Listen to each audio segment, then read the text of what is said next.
We are at the end of the line. This is the last Pink Panther movie to this day, and hopefully the last one I'll ever have to review. The 2006 remake was critically lambasted, but it made enough money for the studio to make a sequel, and although its successor didn't do well at the box office, it wasn't considered as unwatchable as the first.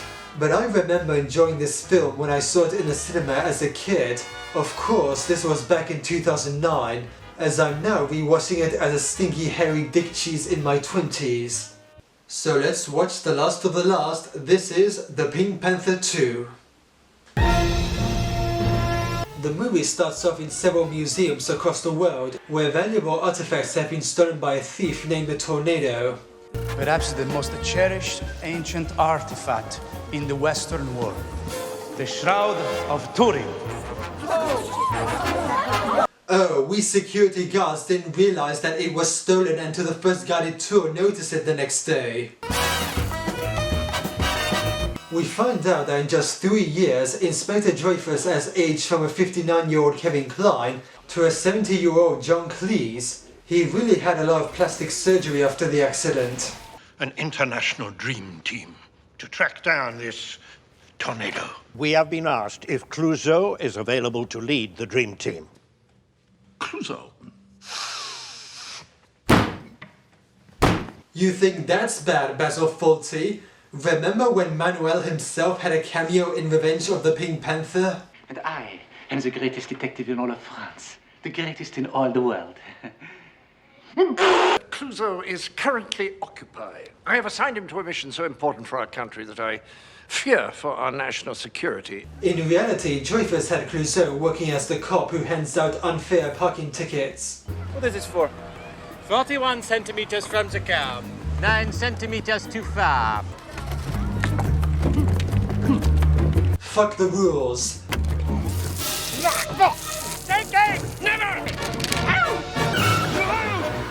This guy is seriously facing legal trouble for attacking and kidnapping a police officer. Stop this guy immediately! Okay. I see that the over-the-top slapstick hasn't gone away. After the opening credits, we cut to the headquarters of reused stock footage, where Inspector Dreyfus has installed recording equipment in his office. Your new system will monitor and record every word and every movement in this room. So, if anyone breaks in, what happens? Your office is linked to the elite Black Berets. They will be here in seconds. Pray that this doesn't somehow backfire with Clouseau involved. Good work, Clouseau. Now, to business.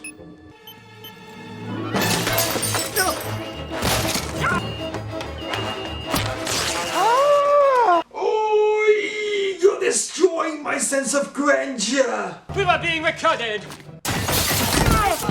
The Black Berets! What is the password? I don't know! Hamburger! Thank you, sir. They are seriously reusing the hamburger joke from the first movie? No, hamburger. I said hamburger. No, you said hamburger. Was it really the best joke that you just had to use again? It's not Damburger, hamburger. I'm not saying Dimburger. Well, given how shitty that movie is, it probably was. You have merely been reassigned to the dream team. But still. That's an order! But Don't argue! You fly to Kyoto in the morning! But I can't fly! In a plane! Actually, and I can't believe I'm saying this, but John Cleese is actually not that bad as Inspector Dreyfus.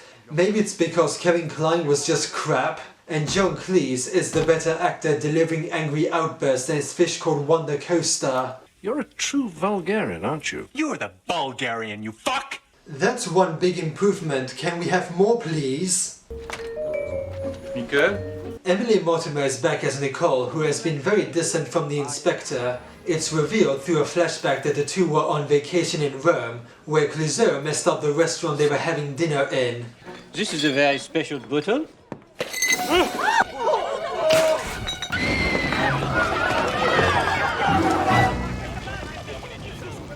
This plot point comes into play later on. It was a night to remember that we must forget. We must never forget or not remember it. Clouseau is to be sent abroad for the investigation, but has a feeling that something bad could happen while he is out of the country. I am now leaving France. This is a bad idea. The legendary Pink Panther diamond has been stolen. What I tell you. The Pink Panther diamond is stolen from the museum here in Paris, but I thought it belonged to Beyoncé since the last movie. Maybe she really didn't want it after all. Where are the other detectives? Yes, they are waiting inside. He is teamed up with a group of people from all over the world. Sonia from India, Kenji from Japan. Oh, and Alfred Molina and Andy Garcia are in this movie for some reason. And your name? Vincenzo Rocara Squargialupi Brancaleone. Elsino de Crimo. That is not Italian, and I do speak English. Prove it. Oh, I can see these guys getting along with Clouseau just fine. Oh, fingerprint. This one has a fingerprint. This one has a fingerprint too.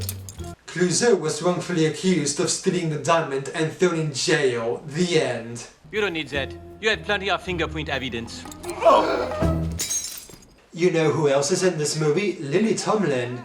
Due to the media frenzy surrounding this case, I have been assigned to instruct employees on political and social correctness. Everyone on the internet is doing that already. It's always nice to have a very sexy woman clumping around the building in high heels. You must never refer to a woman as sexy. You're telling me that Inspector Clouseau was politically incorrect? Who would have thought that? But I was complimenting you. No, Inspector, you must not comment on a woman's body. Clouseau takes her advice the wrong way when he tries to stop Andy Garcia from flirting with Nicole. These attentions you are paying to Nicole. What? Oh, I see. No. For a man like you, she's too drab. Drab? She's disgusting. Disgust? Yes, she's drab and disgusting. Oh. I wonder if this will somehow cause a misunderstanding with Nicole. Of course it does. Drab. And disgusting. Thank you. All of that is nothing compared to his Blake Edwards' views on race. Well, I suppose you will be wanting sushi, my little yellow friend. Inspector, we never refer to Japanese people as our little yellow friends. But why? Because it is a stereotype. Again, I have no idea where you're getting the idea that Clouseau was a racist. Suppose I'm a bit of a dumb blonde about this. What? You must never refer to blondes that way. But they are so dumb. Well, it's blondes like Paris Hilton who are not a positive influence. Jean Reno's character Bonton is having problems with his wife. May I stay here? I got kicked out. Yes, I suppose. Thank you. It's okay, boys. This also includes his two pesky kids. What's that? That is an award given to me by the President of France. Is that the Pink Panther? No, it's a replica. Remember, this is another important plot point. You like karate? We love it!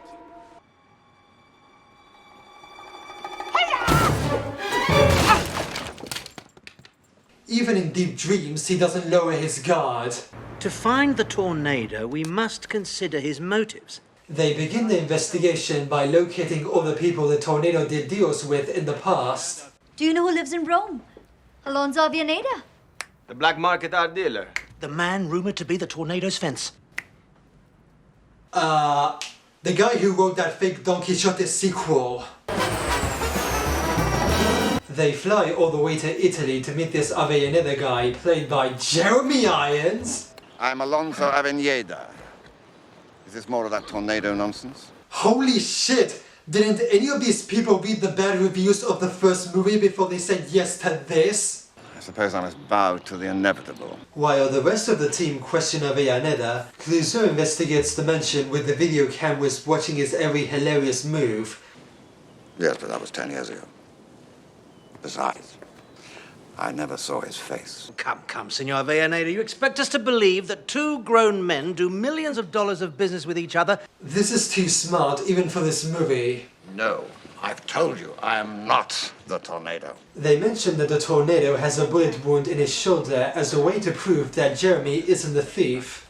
That I must strip down and remove my clothes in the sanctity of my own home before a group of people I've only just met just to prove my innocence? I couldn't possibly reduce myself any worse after Dungeons and Dragons. Fine. Let's get it over with then.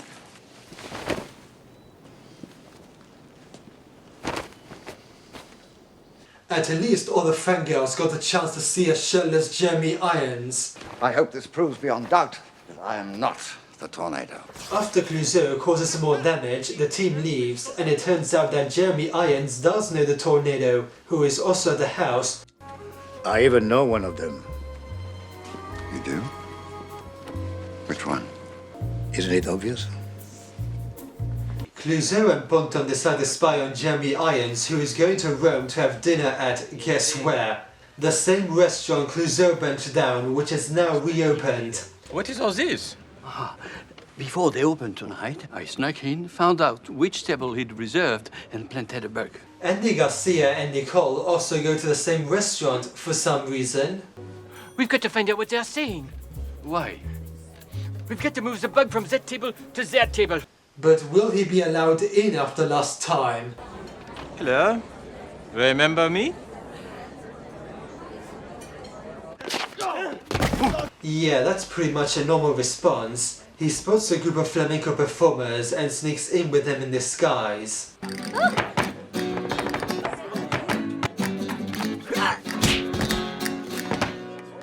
Quick message to all those on Twitter. No, this is no cultural appropriation for us Spaniards. Believe me, it is not. Everybody got that? Good!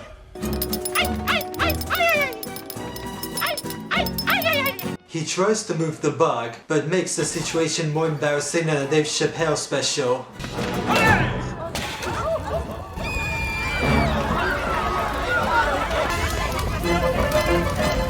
This is the easiest restaurant to burn down. Even a worn-out cigarette could set it on fire. There, it is out.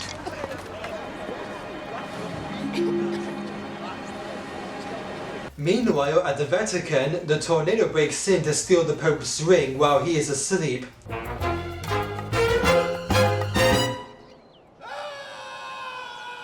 My precious, no! The team is brought in to investigate the theft, and yet again, Clouseau is making a fool of himself and nobody does anything to stop him. How do we know it wasn't you who stole the ring so you could collect on the enchant money? I am the Pope. Forgive me, Mr. Pope. I'm going back to re-watch The Young Pope, if you don't mind. You came into the room when? At 9 o'clock, And what was the first thing you did? I went out on the balcony. Now, in order to better visualize the crime, I'm going to place myself in your position. Clouseau tries to reenact the events of last night and oh god, this is blasphemy! Yeah, the Pope doesn't object. I walk out on the balcony.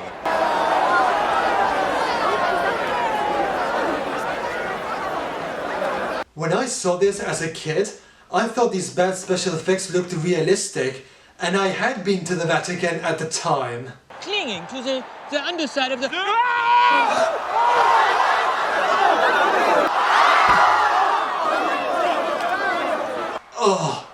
Oh, this green screen effect is killing me. Oh, thank you, God. Thank you. Clouseau returns home where Ponton's children decide to beat him up.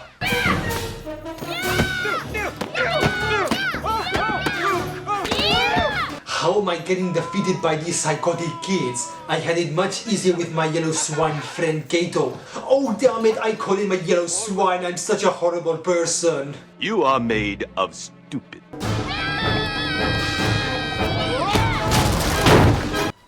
Come, little ones. All is forgiven. Die, little piglets! Look, it's Michael Jackson. Do you understand what you have done that is wrong? You cannot beat up children and call them piglets. It was the children who started it, not him. I'm going to hold up a series of images, and I want you to tell me what you see. A drunken Irishman. An Englishman with bad teeth. A San Francisco Nancy boy. Ah, that's good old-fashioned family racism. The Dream Team is fed up with Clouseau and decide to kick him out. I say we take a vote to get rid of him. All in favour? Whatever it is, count me in. Well, you can't say that there was any fraud in the election. They eventually find the Tornado's house with all the stolen treasures, and the thief dead in an apparent suicide. And where is the Pink Panther? Unfortunately, that cannot be recovered. He explained in his suicide note. No one must have it but me, so I destroyed it. The Pink Panther is dust. A final revenge. Lawrence Millikan. They take the suicide note for granted and consider the case closed. I'd like to thank my colleagues for their assistance, and especially one, Nicoletta. She takes his offer without really giving her own opinion on the matter, and the case makes the front page with the headlines: Italian hero, British genius, Japanese whiz kid, French idiot. Their success is being celebrated tonight in a very exclusive event. Let's go live now to the Petit Palais in Paris. Obviously, Clouseau is not invited as he is demoted back to parking tickets. Nicole? You are very pretty. Well, that's odd. Some would say I was drab and disgusting. I only said it because I didn't want him to. To what? To fall in love with you. Nobody can help you but me. Wow, that sounded worse than I meant to do. Nice car. It's a rental. I'm leaving Paris tonight on the red eye. Bon voyage. So just like the first movie, Clouseau spots a convenient clue that gives him an idea as to who was really behind the thefts and explains his theory to Dreyfus. What theory? That you are the thief. Me? And that you have the Pink Panther here with you. Open your purse. Okay. Let's get this over and done with. And his theory was correct, as Sonia is the one who stole the Pink Panther. Jacques! I wish I'd shot him. Oh, Dreyfus, you spoil me. His Medal of Honor absorbs a bullet. What? He actually survives and gives chase to Sonia, who holds the diamond at gunpoint. Let me go, or I will destroy it. Let her go. Let her do it. 3D. You moron! Sad excuse for a human being! You have just destroyed the sacred symbol of France! Well, I've had 15 years of pandering to the likes of you, and I've had enough! But it turns out that Clouseau had the real diamond all along, as he had secretly swapped it at the museum shortly before Sonia stole the fake. I knew the tornado would eventually come after the Pink Panther. How did you figure out it was Sonia? He also mentions that he recognized Sonia's license plate the day before the theft, as she is taken into custody. Clouseau is the greatest detective in the world. His mind is sharper than all of us combined. Should we tell him? Absolutely not. But what about his relationship with Nicole? So, would you? Even though it may lead to possible injury, marry me? At least he's being honest about their future life of pain and misery. Nicole switches partner that easily, as she and Clouseau get married, with all the characters, including the Pope, attending their wedding. I now declare you husband and wife.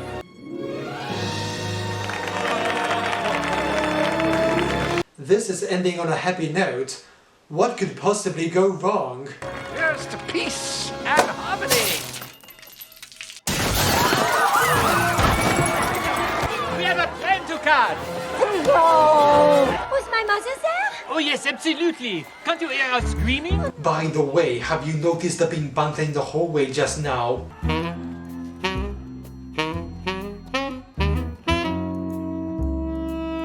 So that was the Pink Panther 2, and to be honest, I would be lying if I said I didn't enjoy it.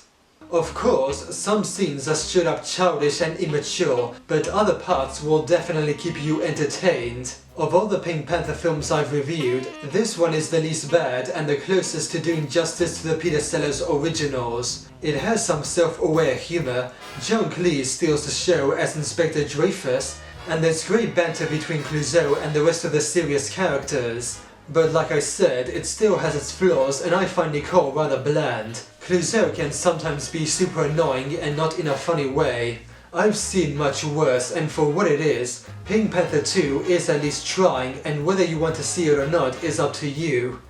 Okay, I am done with this franchise. It's over. No more. For I am the Standard Critic, and thanks for watching.